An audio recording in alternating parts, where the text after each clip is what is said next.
So welcome everybody to our latest SEBRA research webinar, or SEBRANAR as they're commonly known. My name, for those who I haven't met before, is Julia Wells. I'm the Assistant Secretary in the Biosecurity Sustainable Funding Branch at the Department of Agriculture, Fisheries and Forestry. We look after our research and innovation partnerships for biosecurity, which includes our relationship with SEBRA. I'd like to just start off with an acknowledgement of country. I wish to acknowledge the Ngunnawal people as traditional custodians of the land that many of us are meeting on today, and recognise other people or families with connections to the lands of the ACT. I also want to respect and acknowledge their continuing culture and the contribution that they made to our city and to our region. I extend that recognition to the traditional custodians of all the other lands from which you are participating today, and to all Aboriginal and Torres Strait Islander people who are attending today's webinar. So just from a logistics perspective, if we, apart from the presenters, if we have cameras off and mics muted, that'll just help in terms of bandwidth. And as you'll see, we're recording this conversation, so those who aren't able to make it today will be able to catch up.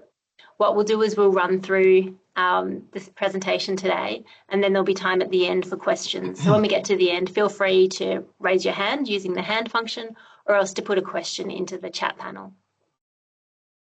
So just for some background for those who might be your first SEBRANAR, the Centre of Excellence for Biosecurity Risk Analysis, SEBRA, is a long-standing biosecurity research initiative that is hosted by the University of Melbourne. SEBRA plays a vital role in providing the Australian and New Zealand governments with expert biosecurity risk analysis and advice that helps us inform a range of our biosecurity risk management activities, both here at the department, but also more broadly. So today we're lucky to hear from Dr. John Baumgartner, who will share groundbreaking research on advanced machine learning models developed by SEBRA in conjunction with the Australian Plague Locust Commission. And these are helping to predict locust presence, developmental stages and densities. Dr. Baumgartner is a scientific programmer with a strong background in quantitative ecology and spatiotemporal modelling. Combining environmental science with software development, he collaborates with government stakeholders to deliver practical computational solutions to pressing biosecurity challenges. We're also joined by Alan Spezza, who's a data scientist in the Australian Plague Locust Commission, and he is a DAF lead on this project. So he'll introduce the project and he'll set the scene for today's presentation. So please join me in welcoming John and Alan, and I'll hand over to Alan now to get started. Thanks. Thank you so much, Julia. So good morning, good afternoon, or good evening, wherever you're joining us from, and thank you for being here today. I'm Dr. Alan Spezza, Senior Data Scientist at the APLC, and I've been leading this project in collaboration with SEBRA. Today's session is about a project that addresses a practical challenge many of us face in pest forecasting, making informed decisions in the absence of complete on-the-ground data. The APLC initiated this work to enhance our planning and control strategies in areas where we haven't been able to conduct recent surveys, whether it's prioritising field operations or initialising our population dynamics model. We're often working with gaps in coverage simply because we can't survey everywhere. So the goal of this project was to develop short-term forecasts of nymph presence, life stage and density, nymphs being young locusts, using over 35 years of survey and control data from APLC and member state contributions, alongside environmental inputs such as rainfall, temperature and vegetation growth. We wanted something practical, biologically grounded and consistent, tools to support both modelling and operational decisions. So working with SEBRA, we've developed a set of models that meets those aims. They've been tested against recent observations, show good predictive accuracy, and are now being prepared for use in the APLC's new data dashboard to help inform surveillance and planning. So this work also has broader relevance. So forecasting systems like this are becoming increasingly important for risk-based decision-making in Australia and internationally. The approach we've taken here could potentially be extended to other species, regions, or forecasting timescales. So on behalf of the APLC, I'd like to thank DAF's Research and Innovation team, and of course the SEBRA team for their strong support throughout the project. It's been a genuinely collaborative effort. So please drop your questions into the chat as we go. I'll keep track, or somebody else will keep track also, and we'll come back to them during Q&A at the end. And so with that, I'll hand over to John from Zebra, who led the modelling work. Many of you have seen his background in the flyer, and Julia has also spoken about his background. So I'll let the science speak for itself. So over to you, John. Thank you so much for that, Alan, and thanks for joining us, everyone. Thank you also for kicking off the webinar today, Julia. I assume you can see my screen here. Right, so as Alan's outlined, today's talk is about the results of a project that Zebra undertook with the APLC to develop models to forecast the population patterns of Australian plague locust in Eastern Australia. And so this was work undertaken by myself and Alan, as well as Ted Devison, formerly of APLC and ANU, and also James Kamak from Zebra. And apologies for my voice. I've got a bit of a cold at the moment, so I'm pleased to actually be able to speak today. This morning I was at a whisper, so it's a lot better than it was. So the Australian plague locust, Chordocetes terminifera, is this beastie on the right. You can see the various life stages there, the eggs at top left. There are 5 instars of the nymph. They're the different developmental stages of the nymph. First, second, third, fourth, fifth. These are wingless. And then there's the flight of adults. So these adults can fly, and they can fly a long way. So these are a significant threat to agriculture in Australia.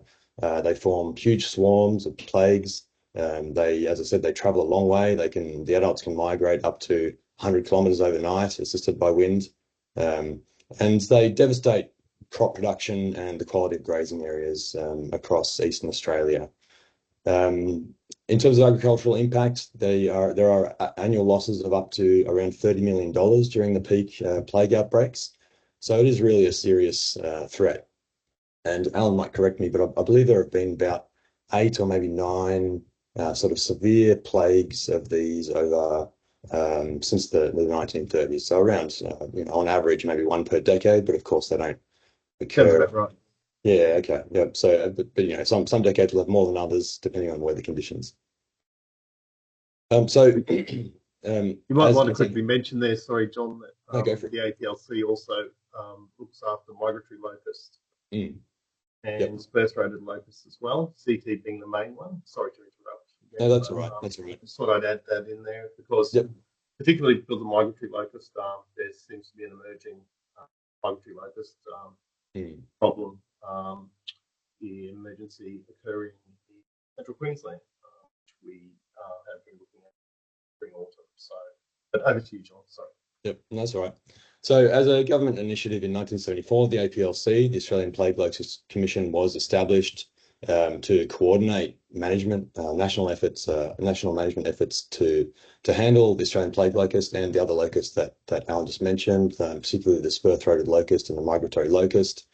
And the remit was to manage these pests, and a key part of that process was to attempt to detect them early and respond rapidly to prevent economically damaging swarms. And this is achieved through monitoring, and as Alan said, we can't be monitoring everywhere. It's a vast amount of space. We're talking about around 5 million square kilometres across Eastern Australia, and so monitoring, but also forecasting by predictive models. However, the APLC currently does lack sort of a consistent and reproducible system to forecast the locust phenology, their development, and their densities at short to medium timescales, so seasonal to sub-seasonal timescales. And so the question is, well, what if we could plan with appropriate resources depending on the perceived threat level? And so that motivated this project, for which we aim to develop a predictive model of the presence, growth stage, so they're the nymph stages, those instars, and densities of locust nymphs in particular, to support the APLC's forecasting their operations.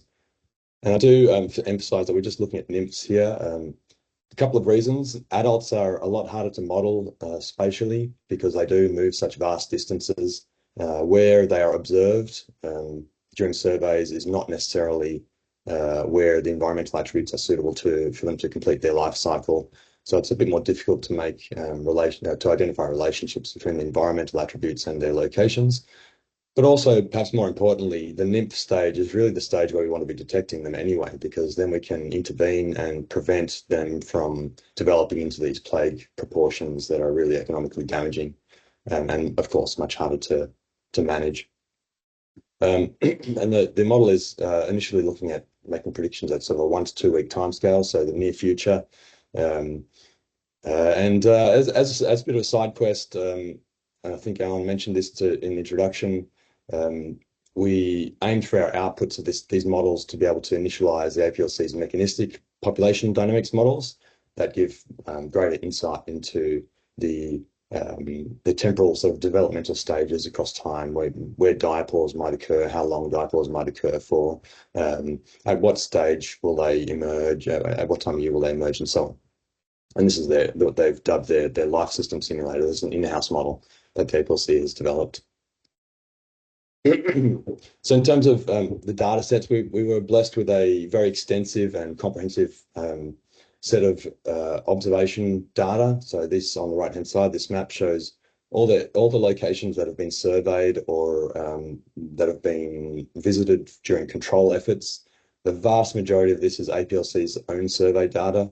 Around 95% of it is. And then there's also the APLC control data. This is where they've flown out to do actively manage, so to spray locusts, and recorded those observations along the way. And then the states have also, since the 90s, begun to share data about where they've observed, or where there have been locust reportings in their states. And so the member states are these four: South Australia, Victoria, New South Wales, Queensland, and then also the Northern Territory contributes data as well. So as with any sort of project of this scale with massive data sets, a big first step is to collate all those data into a single cohesive data set, and to clean them, remove duplicates, remove any sort of sketchy data. Missing values need to be dealt with either through just removal or imputing the likely values. And then, just harmonizing all these disparate data sources into a single data set that we could use. So that was a big effort. I believe Ted was instrumental in that, and also James. And after all these cleaning efforts, we have just over 322,000 observations. Now, these aren't all presences, of course. These are presences and absences. So these are just records of whether they were observed or not. So this hugely imbalanced data set, which is a good thing that so many of them are absences. But so we have 6% of the data set, around 19,000 observations were presences and the rest were absences. Fairly even across the 5 nymph stages, around 20-ish% per class. And the 4 density classes, these are just standard density classes that the APLC uses. From low to high, 1 is 1 to 5 individuals per square meter, 2 is 6 to 25, 26 to 80, and then class 4 is greater than 80 individuals per square meter. So that's that's a lot of locusts. And most of them did fall into that class, but otherwise it's fairly even. I have here also just so I should really acknowledge the massive effort of the APLC field staff in particular in collecting these data over the years. So our data set ranges 1986 through 2022, so 36 years. And this animation that I'm about to play on the right will show the spatial effort invested in this data collection over time. And the pixels will just go black when there's been a visit to that location, or red when there's been a visit to that location and locust has been observed. And so it's just a daily time series over that 36 years. So you can really see the sort of Herculean effort that the APLC field staff have gone to, visiting all these locations time and time again. Just saw a few little red blips here, locust observations at the start of the 90s, I believe. Thankfully, not too much going on there in terms of locust observations, but they're still hard at work heading out there and seeking them at any rate. And now it starts to get a bit more interesting. Lots of locust observations across Victoria in particular, New South Wales in particular, southern Queensland, South Australia. But really, the point of this animation is just to show how much time and effort's gone into looking for these locusts over these almost 4 decades. So 2010, you probably just saw a real sudden red flush down here. So there was a serious outbreak in southern New South Wales and into Victoria as well.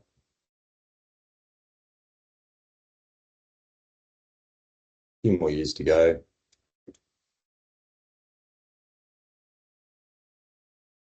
And what's really interesting is that you can see over that 36-year period, a very good proportion of these states and the Northern Territory have been covered by surveys. So that's a huge area that's been surveyed. And interestingly, also, a lot of that area that has been surveyed has had locust observations as well. So they do get around. Moving on. So this is the data set looks like this essentially. We used R. This is so 322,500 rows. Most of them are just zeros, and then we have the occasional observation. So it's presence with stage 5, density class 1, and this is just showing it for the Australian plague locust, but of course the data set is also extends to all the other locusts, all the other species of interest as well. So to model these the nymph presence, stage, and density, we use random forest classification models. So this is a machine learning approach. It's an approach that is essentially an ensemble of decision trees. There's an example decision tree here on the right, and I'll describe that in a moment. And the ensemble, each decision tree is fit to a random subset of the data and uses a random subset of candidate predictors. And so just to talk through this decision tree, just so we're clear on what we're doing, if we imagine a location that has these environmental attributes, 6.3% clay and a growth index, and I'll speak to that in a minute, of over the last 4 weeks of 0.51. The decision tree steps through, it splits these chosen, and these are randomly chosen from a set of candidate predictors. It finds locations along that axis, along the continuum of each predictor. It's a split, and then pull the observations into, or label the observations according to where they fall on the left or the right. So in this case, we've got 6.3% clay. The first question is percent clay greater than 9.1%? If it was yes, we'd go left. Always left for yes, right for no. That's just a standard for these models or for these diagrams. It's not. It's 6.3%, so we turn right. And then the next question is growth index less than 0.33? Again, it's not, so we go right. Is clay less than 7.1? We're looking at clay again, so it can look at variables multiple times. In this case, yes, it is, and we end up with a label of 0. So the model is optimized to find these split points such that the labels that are assigned to our training data, our observations, those labels are as close as possible to the true labels, the true observations from the field. So in this case, the model predicts an absence, this particular model. Now, of course, and I should just mention these other things. So some reasons for choosing random forest as opposed to other methods such as neural nets perhaps, or other machine learning approaches. They're very interpretable. They're not a black box. You can get predictor ranks out of them, so we can identify the relative influence of different predictors that have been used in the model. They, as I said, they combine hundreds of thousands of these decision trees and use this bootstrapping sampling approach where we randomly select randomly select data from the full data set, randomly select the predictors. And this leads to robust performance and a reduced tendency to overfit to peculiarities of the data set. Another great thing about them is that they do, environmental data are full of highly complex interactions. And these methods, so this random forest method automatically does discover these complex nonlinear relationships through doing things like looking at variables multiple times in this nested structure. It's very easy to update this with new data as the APLC collects more data over time. They can easily be plugged into the model, and they're quite fast to fit. And also, once they're fit, they're very fast to predict as well. So back to the description of the random forest, though. So, as I said, random forest is an ensemble of multiple decision trees. Here we have now 4 dummy decision trees that all have different random predictors are chosen. These aren't ones actually from our model. These are just examples. And in reality, we use hundreds of thousands, not 4. But just for the sake of example, now imagine we have a location with these attributes here, the bottom left. Each model follows the path according to whether the answer is yes or no for each of the splits. And if we do that for all four models, we end up, the first model labels it as a 0, so an absence. This is just thinking about the presence absence part of the model here. Second model again, 0. The third model predicts that it's a presence, and the fourth model predicts an absence. And the way the random forest aggregates these individual trees is by looking at the majority, or that's how we summarize it anyway. And so we have a prediction of 0, 0, 1, 0, so the majority is 0, so the overall prediction is absence. Of course, it does output the actual proportion of predictions that were present. So the actual probability of it being a presence here is 25%. 1 out of 4 were predicted presence. But if we need to summarize it down to presence or absence, we just take the majority. All right, so our model was actually 3 models, so 3 random forest models, sort of structured in this hierarchy. The presence model at the start, and then this presence model predicted either absence or presence. If a presence model predicts absence, then there's nothing further to do. We don't need to predict the stage there or the density. However, if the presence model predicts presence, then we use the stage model, which is also a random forest model, trained on the stage data. We use that predicts the stage given the presence. So again, this is the nymph instar, the developmental stage, the life stage of the nymphs. And then we take we feed that stage prediction to the density model. Stage is one of the predictors of the density model. So each of these 3 models has environmental predictors, which I'll outline in a moment. But in addition, the density model has stage as a predictor. And so the density model predicts the density class, that 1 through 4, the density of locust nymphs across space, predicts that as a function of the environmental predictors and the predicted stage. We did hold aside 20% of our data, and that's 20% of the presences and 20% of the absences, given that there's such an imbalanced data set. And we reserved those for testing the predictions of the model. And we implemented this in R, as I mentioned. So in terms of model predictors, we used the growth index, which is from Aussie Graphs. This is a daily variable. So it's available at daily scale and 0.05 degrees, which is about 5 kilometers, 5 by 5 kilometers, gridded across all of Australia. We just use the relevant portion of Australia, the east. And the growth index we used because it is indicative of food availability. So that's, of course, affects nymph survival. Precipitation is from the Australian Gridded Climate Database, again, daily, around 5 by 5 kilometres. That again affects vegetation growth, and so that determines the production of food, the availability of food and habitat for the locust nymphs. Body temperature of the nymphs themselves, and this we expressed as a function of maximum and minimum temperature. Max and min temperature again are from the Australian Gridded Climate Database, daily 5 by 5 kilometres, and we used a published function to translate those to body temperature using our package, and I'll touch on that again in a moment as well. But body temperature influences metabolic growth, metabolic rates, which affect growth, of course.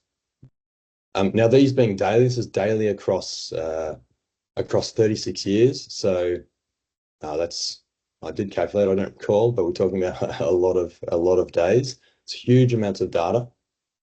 And with these 3 temporal data sets, we did summarize those to the conditions immediately preceding the observation to get sort of aggregate conditions, not just the condition on the day of the observation, which is less relevant, but the conditions leading up to it. Because, of course, continued rainfall, for example, might be important over the preceding few weeks in terms of determining what sort of vegetation is available for them to eat. And so we average those over the previous 1, 2, 4, and 8 weeks leading up to the focal date, where the focal date in terms of model fitting is the date at which the observation was recorded. And then for model prediction, when we later predict the model to new data, that focal date is the date of the prediction. And so what this means is that to make predictions to the future, when we're making forecasts, we need to have 8 weeks of these weather data and growth index data leading up to that day that we want to make the prediction for. So that's one limitation of this. We can only make predictions for the period that we have these data available.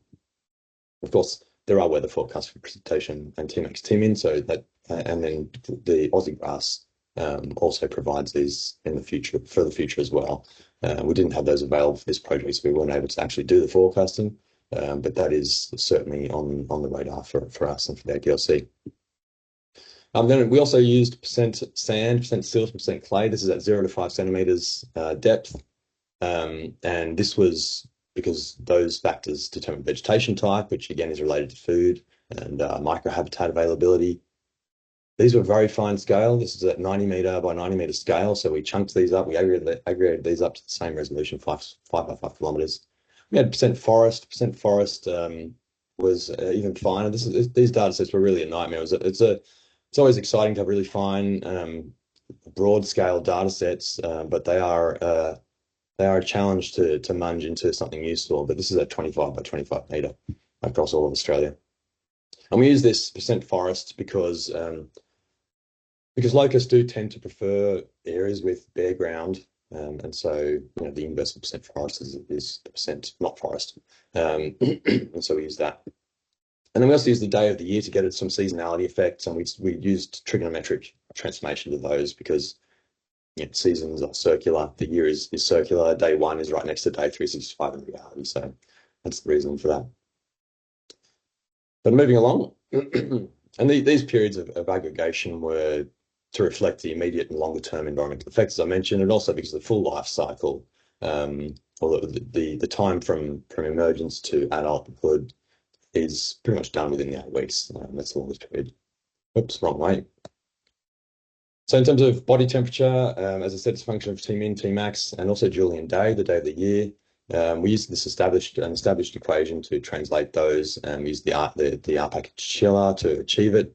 But essentially, we took our daily temperature data, Tmin, Tmax, Tmin being these green lines, Tmax being red lines. We interpolated those to the solid line being the interpolated hourly temperature, and then used the published function by Class et al. To determine the dashed line, which is the locust body temperature. Locusts are largely ectothermic, so their body temperatures they are ectothermic. Their body temperatures are largely determined by ambient temperature. They can thermoregulate as well. They can seek shade and they can bask if needed. So moving on to predictions. So we'll present this in 3 parts: the presences from the presence absence model and the stage and the density. The presence model had very high accuracy. So this is in terms of the true positive and true negative rate. The AUC measure here, this is the area under the receiver operating characteristic curve. All you really need to know here is that this 0.958 ranges from 0 to 1. 0.958 represents that, or it indicates that 95.8% of the time, so around 96% of the time, if we were to randomly pick 2 locations, one where we did find locusts and one where we didn't, the model would give a higher rank score, so a higher probability of presence for the location that was the presence than for the location that was the absence. So it will generally, almost all the time, order them correctly. Now this is called a confusion matrix. It shows for a given truth, so for actual absences, what was the breakdown across predictions? And here we see that for the true absences, for 93.3% of those, we predicted them as absences, and a small proportion we predicted as presences. So these are what you might call false presences. So the false presence rate here is it's almost 7%. Is where they were not detected, but the model predicts that they could be there. And I'll touch back on that later because there are some important things about the interpretation of that as well. And for the presences, this is where where there actually were records of locust presence, locust nymph presence. Around 13% of those, the model predicted to be absences. So those really are false absences, false absences, where we should have been able to pick up that the locusts were there, but the model indicated that they would not be. So they're a problem, but it's, in terms of environmental ecological modeling, this is a very low false absence rate. So 86.8% of the time, the true presences are labeled as such by the model. And this just represents that spatially. So we have the true absences up here. So this is all the absences that were correctly labeled absences, the absences that were incorrectly labeled as presences, the presences that were incorrectly labeled as absences, and the presences that were correctly labeled as presences. So overall, very high performance. Now, there are a couple of ways to think about predictions. You can think about them in terms of, so if it's actually there, what's the probability that our model will say that it's there? which is what we'll just look at now. And we can also look at the positive predictive value of the model, which is given the prediction of the model, how often are we actually right? And that is lower for the presence model. Admittedly, it's not as good. So the positive predictive value of the model for the presence absence is around 45%. So that means that 45% of the time we predict presence, it actually was recorded there. Now, again, there are some important things about the interpretation of that, because when we predict presence, we're not really predicting the presence, we're predicting the conditions that are amenable to presences of these nymphs. They still need to get there. And another thing to consider is, they may be there, but we're not detected as well. So it doesn't necessarily mean the model is failing to do its job. However, thinking about this positive predictive value is also important because if we're talking about allocating resources, that's relevant. Then on the other hand, what I've shown you here in this confusion matrix, if we want to know how often if there is actually a locust outbreak there, how often do we detect it? How often do we predict that it is there? We do that almost all the time, well, very often, 86% of the time. Moving on though to the stage model. So this is assuming, given presence, how well does the stage model predict the correct stage? This is also a confusion matrix just presented visually, so you can sort of grasp the information and digest it a bit more easily.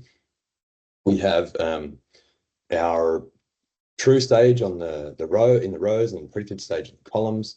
And so this figure is saying, okay, well, if the true stage is stage 1, this is across the rows here, that's the distribution of across the columns, it's the distribution of the prediction of stage. So 85% of the time when it's actually stage 1, we predict stage 1, and 11.6% of the time we predict it to be stage 2. And what you notice is the diagonal shows the correct predictions, and that is they're the brightest cells indicating the highest probabilities. So generally we do it right. And when we don't get it right, or when the model doesn't get it right, it tends to predict the adjacent stage. And so this may reflect similarity in environmental stages among adjacent groups. So we very rarely predict far from the correct stage. It may also, this error, if we'll call it that, to predict the adjacent stage, might also be related to inconsistencies in how field surveyors might assign the labels of stage to locusts that they see in the field. There might be some blurry edges to that. Regardless, though, it's unlikely to cause sort of significant operational issues in decision making anyway, because assuming a class close to the true class is acceptable anyway. So overall, prediction to the correct stage or an adjacent stage was very high, 87.4% of the time. Moving on to the density class. Density predictions, again, the diagonal is the brightest, indicating that we tend to predict the correct density class if we know the stage, and then if we don't predict the correct class, like here it's these two are lower. If we don't predict the correct class, we tend to predict the neighboring class. And we're most reliable with the lowest and highest predictions, lowest density classes. In terms of predictor importance, the green ones are the body temperature ones. Blue is precipitation, grey, day of the year. The 3 models are shown in the columns, and so the most important predictor is up the top. The least important of the top 10 is down the bottom. And so you can see across the board, body temperature is very, very influential in the models. And the importance was determined by seeing how much worse the models perform without that variable, essentially.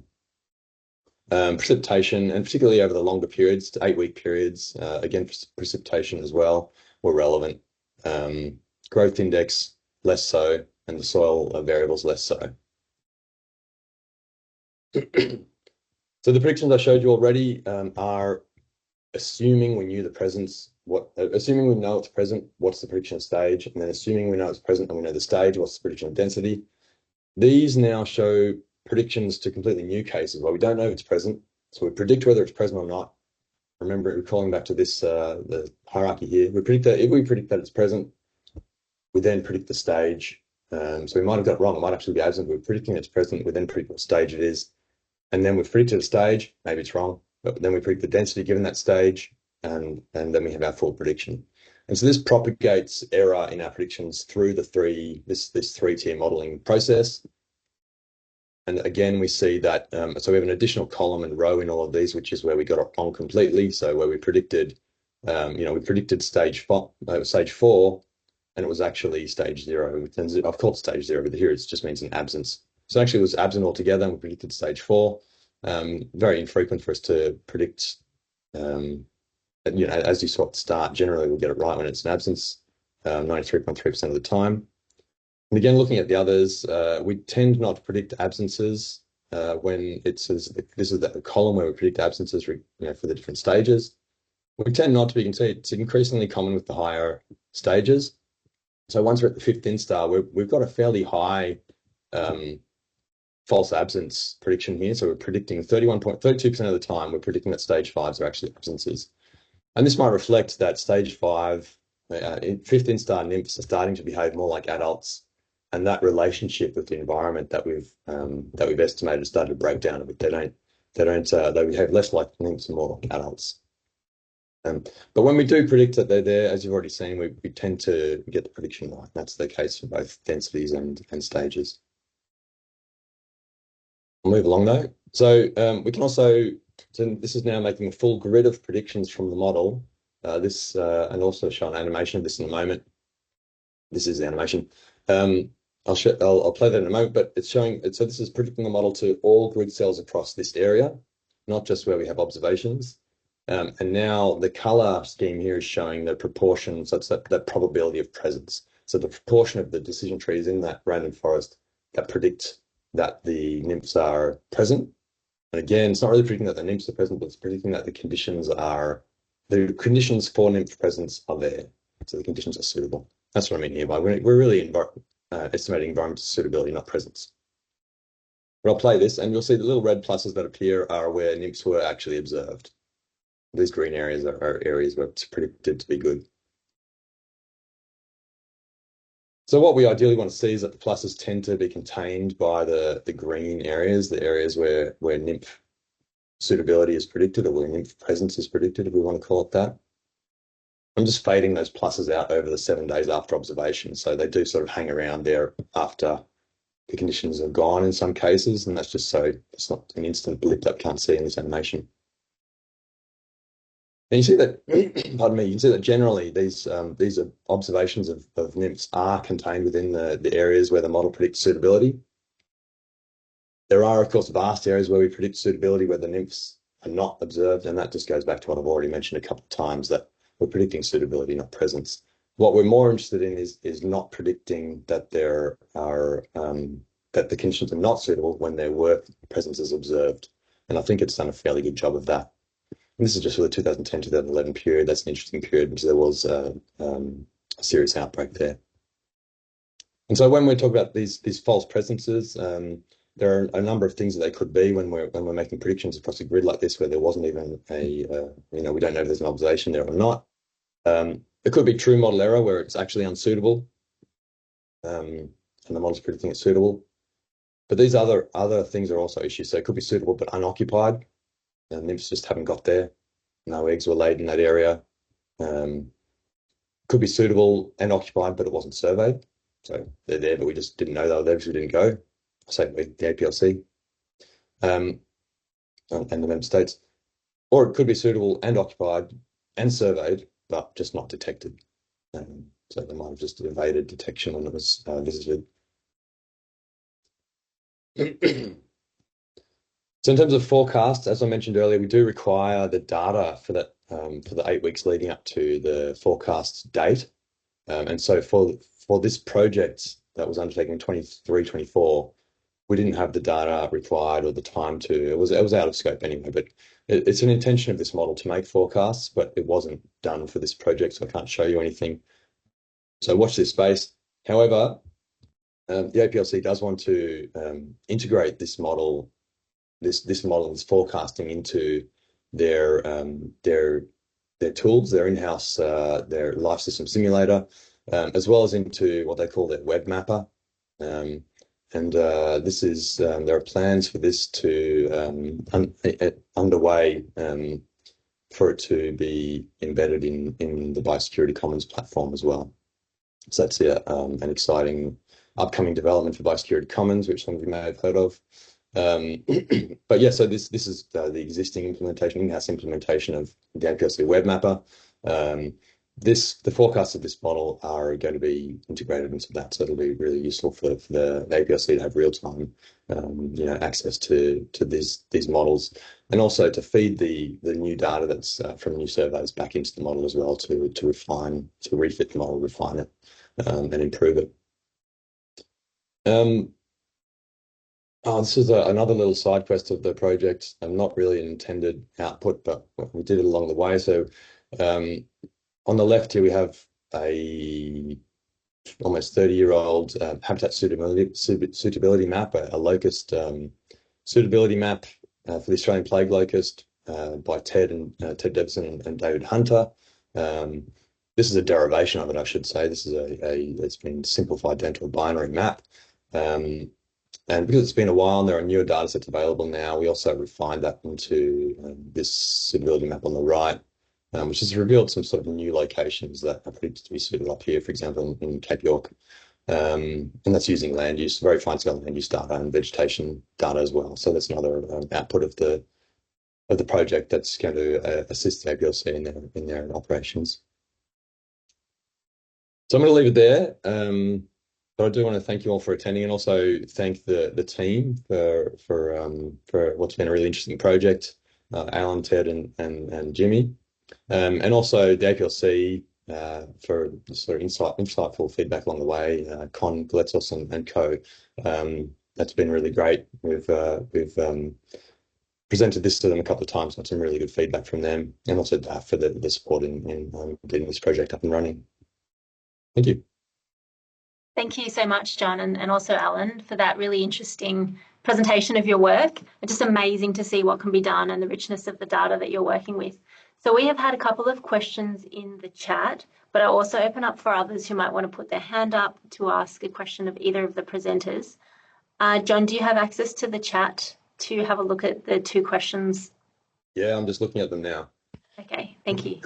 And Alan might chime in for the biological stuff as well, because I'm a bit of a number geek, and so he might be better on that. But let's have a look. So could percent sand, this is from Kyla Finlay from Deca, could percent sand, percent silt, percent clay predict preferred egg laying sites?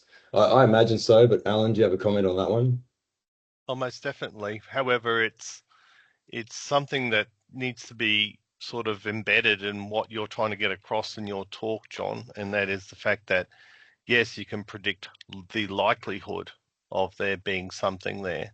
It's not going to be 100% accurate. So, yes, we generally know that that in terms of overposition, that locusts do prefer certain soil types, but that doesn't necessarily translate into that, an improved estimate of densities. But yes, that can be the case. Yeah. Alan. And the other question in the chat is from Stephen Tobin. We have I'll let you answer that one, John. Yeah, Hyperparameters. The question is, how did you select the tree depth and the number of trees to use in the random forest ensemble model? Is this a case of iteratively testing a few combos to see what works best? We've got someone in the lobby too. A little late. Thanks for that question, Stephen. It was a case of iteratively testing combinations. It wasn't a manual process. There are packages that perform this tuning automatically. So fortunately, I didn't have to do that manually. And to be entirely honest with you, I don't recall the exact objective functions that are used in that tuning process. But yes, it is an automated process. So to identify the optimal parameters in the model. Yeah. I just wanted to add that there are additional aspects to this project which the APLC are leveraging off. So the APLC is moving towards an improved data dashboard, as I mentioned at the start. We call the Web Mapper. So historically, and if I could just quickly bring up a slide. Can I share my screen? Share screen. Just very quickly.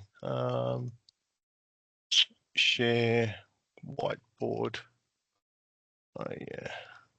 Okay. Yep. Not that one. Next one. Yep.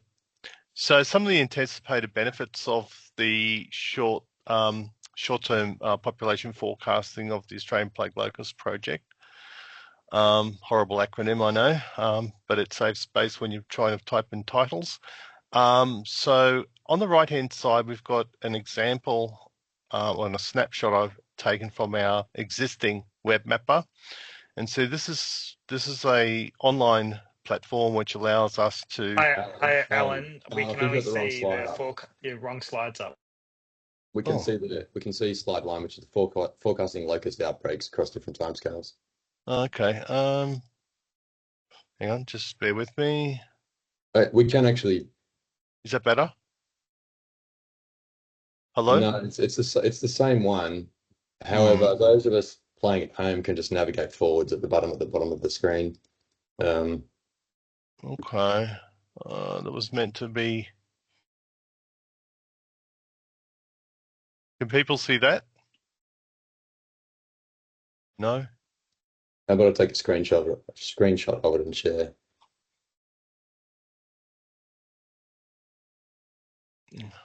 Yep. Shall I do that? I've got it. I'll share my screen again, Alan, if you want to stop sharing.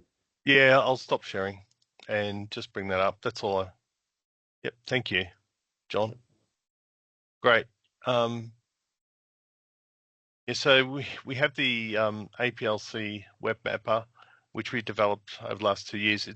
It's ostensibly looking at collating historical data, and then people can then look at the historical surveys using the time period toggle at the bottom of the screen to look at where the different activities have taken place in terms of survey.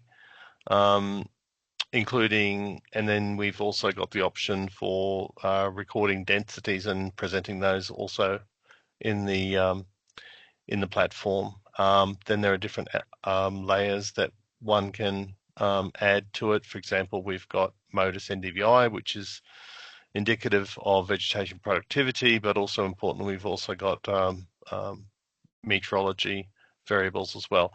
This is the snapshot I've taken there is of an older prototype version. What we're doing now is to hopefully collaborate with SEBRA through Biosecurity Commons to redevelop this into an improved historical system, but also to incorporate some of that forward prediction that John touched on as part of this project. So it'll have both a historical component and a short-term prediction component as well. And that's all I wanted to make at this point. Thanks, Alan.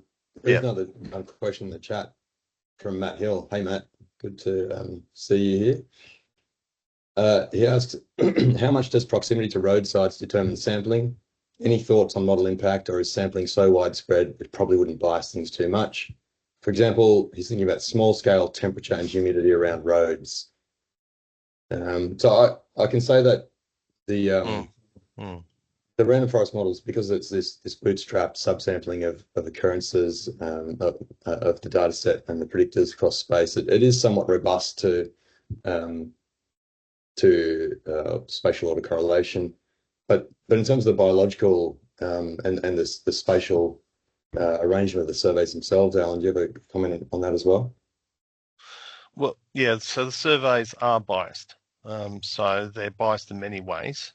Through necessity, really. I mean, we can't have people driving off roads and getting bogged and risking their lives. So it's important that surveys are conducted along roads. It's normally a short survey walk that's done every few kilometres, but it doesn't go very deeply into the habitat, except for that which is represented around the roads. We're trying to move beyond that in terms of examining different technologies that may help us, for example, drone technology, but that's still under development. The surveys are also biased in terms of that we only have limited resources and we have a vast area to cover, so that we generally send people out in surveys where observations have been found and or there's been recent rainfall. So it's not wall-to-wall sampling as you do with other sort of forecasting systems. Yeah. And it's also worth mentioning that, you know, one of the motivations for the modelling project is to help guide the surveillance. And, you know, in the absence of this drone technology, the surveys are going to happen at the sides of roads. So making good predictions for roadside occurrences is also useful. Anyway. Yeah. So one can imagine all the rainfall that's occurred in Queensland in recent months. I mean, how that's generated a lot of vegetation growth and possibly locust activity. However, we can't get vehicles through that terrain, that area, because of the wet conditions. But the APLC garners not only has sort of field officers doing their surveys, but it also gets reports in from organisations such as Land Services New South Wales and Queensland DPI. I think they're still called Queensland DPI. That then we chase up at a later stage. So we are trying to get information from a wide variety of sources. As it is with all of these analytics projects, it is a long game. So what John has discussed today is one of several projects that we've currently got running in order to improve our analytics and forecasting in the APLC. But a very important component, but really only the first step of many. Alan, I might just grab the last question in the chat before we run out of time. So Stephen Tobin again asks, given the size and extent of the data set and how well Random Forest deals with dimensionality, is it worth including more predictor layers to really squeeze the most out of the model forecasting, or is overfit still a potential issue? And so, so just to go back to the predictors we actually used, do remember that these 3 predictors is actually 12 predictors. So this is 12 predictors, another 3, 15, 16, 17, 18. So we do have 18 predictors.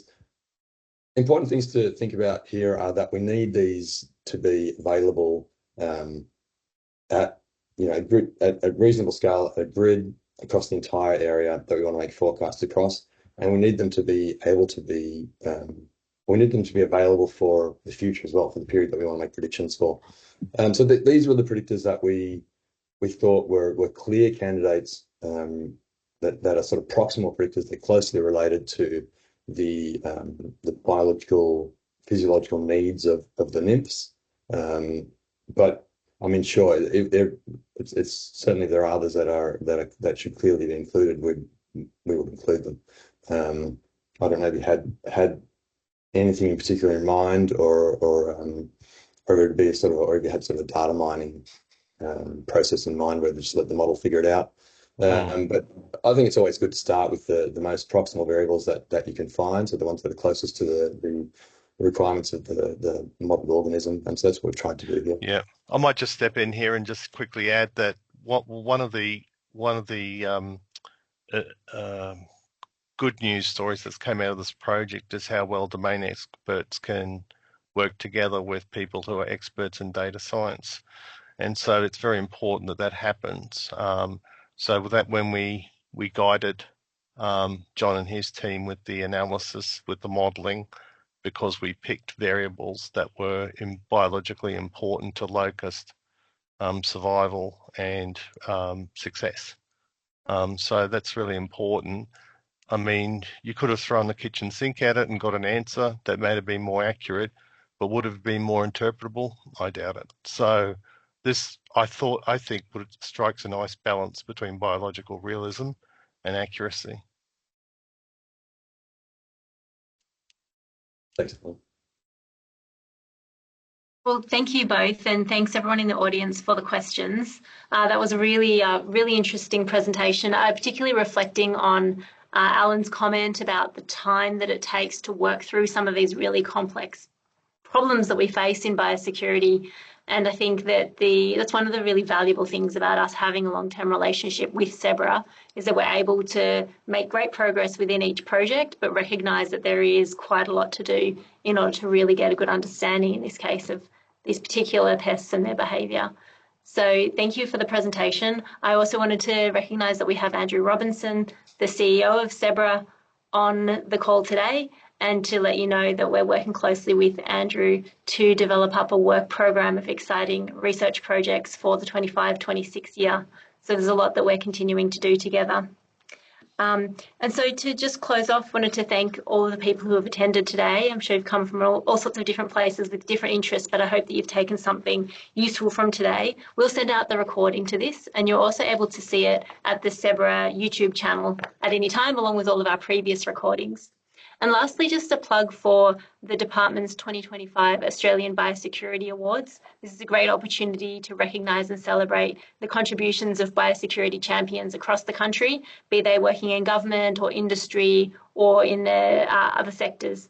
So if you know an individual or a group or an organisation who's making a real impact in protecting Australia from biosecurity threats, please consider nominating them for an award. We've just popped the link into the chat there so that you can have a look to check it out.